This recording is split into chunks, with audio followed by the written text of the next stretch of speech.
പശ്ചിമേഷ്യൻ യുദ്ധം ഇടവേളകളില്ലാതെ തുടരുകയാണ്. അതിനിടെയാണ് ഇറാൻ വീഴുകയാണെന്നും സംഘർഷം ഉടൻ അവസാനിപ്പിക്കുമെന്നും നെതന്യാഹു ലോകത്തിന് ഉറപ്പു നൽകിയത്. എന്നാൽ ഇതേ സമയത്ത് ഇറാൻ ഇസ്രയേലിൽ മിസൈൽ ആക്രമണം നടത്തിയാണ് മറുപടി നൽകിയത്. പശ്ചിമേഷ്യൻ യുദ്ധം ഇടവേളകളില്ലാതെ തുടരുകയാണ്. അതിനിടെയാണ് ഇസ്രയേൽ അമേരിക്കയെ ഇറാൻ സംഘർഷത്തിലേക്ക് വലിച്ചിഴയ്ക്കുമെന്ന റിപ്പോർട്ടുകൾ തള്ളിക്കൊണ്ട് ബെഞ്ചമിൻ നെതന്യാഹുവും രംഗത്തെത്തിയിരുന്നത്. ഇത് വ്യാജവാർത്തയാണെന്ന് ഇസ്രയേൽ പ്രധാനമന്ത്രി പറയുകയും ചെയ്തിട്ടുണ്ട്. ഞങ്ങൾ അമേരിക്കയെ ഈ പ്രശ്നത്തിലേക്ക് വലിച്ചിഴച്ചുവെന്ന വാദം അടിസ്ഥാനരഹിതവും പരിഹാസമാണെന്നാണ് അദ്ദേഹം പറഞ്ഞിരുന്നത്. മാത്രമല്ല, ഡൊണാൾഡ് ട്രംപ് എപ്പോഴും അമേരിക്കയുടെ താൽപര്യങ്ങൾ മാനിച്ച് സ്വന്തം തീരുമാനമെടുക്കുന്ന ആളാണെന്നും അദ്ദേഹം കഴിഞ്ഞ ദിവസം കൂട്ടിച്ചേർത്തിരുന്നു. അതിനിടെ ഇറാൻ വീഴുകയാണെന്നും സംഘർഷം ഉടൻ തന്നെ അവസാനിക്കുമെന്നും നെതന്യാഹു ലോകത്തിന് ഉറപ്പും നൽകിയിരുന്നു.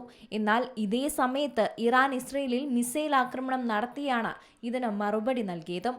യുദ്ധം 3 ആഴ്ച പിന്നിടുമ്പോഴും ഇതുവരെയും സമവായ സാധ്യതകൾ ഒന്നും തുറന്നു വന്നിട്ടില്ല എന്നതാണ് ആശങ്കയുണ്ടാക്കുന്ന കാര്യം. ഇസ്രയേലിന് നേരെ ഇറാനിയൻ മിസൈൽ ആക്രമണങ്ങളുടെ നിരവധി തരംഗങ്ങൾ ഉണ്ടായി റിപ്പോർട്ടുകൾ പുറത്തു വന്നതിനെ തുടർന്ന് കഴിഞ്ഞ ദിവസം പുലർച്ചെ ടെഹ്റാനിൽ ഭരണകൂട ലക്ഷ്യങ്ങളെന്ന് വിശേഷിപ്പിച്ച സ്ഥലങ്ങളിൽ ആക്രമണം നടത്തിയതായും ഇസ്രയേൽ സൈന്യം അറിയിച്ചിരുന്നു. ഇറാൻ പിന്തുണയുള്ള ഹിസ്ബുള്ള ഗ്രൂപ്പുമായി ബന്ധപ്പെട്ട സ്ഥലങ്ങൾ ലക്ഷ്യമിട്ട് കഴിഞ്ഞ ദിവസം പുലർച്ചെ ബെയ്റൂട്ടിൽ വീണ്ടും വ്യോമാക്രമണം നടത്തിയതായും ഇസ്രയേൽ സൈന്യം അറിയിച്ചിട്ടുണ്ട്. നിരവധി ജില്ലകളിലെ താമസക്കാരെയാണ് ഒഴിപ്പിക്കാനും ആവശ്യപ്പെട്ടിരിക്കുന്നത്. International desk, Zee Malayalam news. ഏറ്റവും പുതിയ വാർത്തകളും വിശേഷങ്ങളും വിരൽത്തുമ്പിലറിയാൻ സീ മലയാളം ന്യൂസ് എല്ലാ ഡിജിറ്റൽ പ്ലാറ്റ്ഫോമുകളിലും ലഭ്യം.